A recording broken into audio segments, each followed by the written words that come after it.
Hey, Russ Evans here from the End of the Hood radio show, and I want to tell you why you should change your cabin air filter.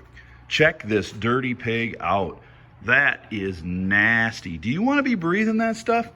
Well, this is an '09 Volkswagen Passat, and look at this. Most of these have a date code right on them. August 20th of 2009.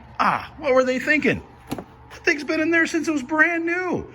Not only are you sucking that dirty air up your nose, you're killing your car. What happens when that air doesn't flow through there? You listen to us on our radio show talk about things like this all the time, but I'm going to show you.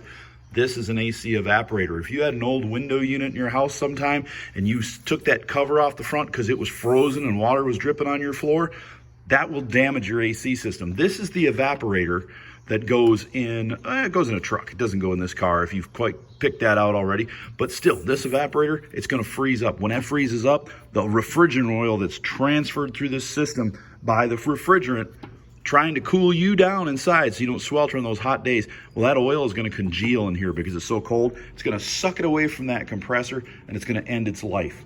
It's just gonna lock up because there's no oil in there. And you don't want that. That could cost you thousands of dollars. What does that cost you?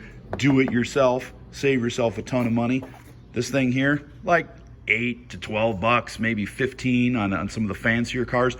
So why wouldn't you just buy one and put it in? There's a cover right there, and that little rubber strip is all that holds that in. It took literally 5 minutes to take that off, pull this out, vacuum out that box, put it all back in with a new filter, and you're done. Gonna save you just a ton of money.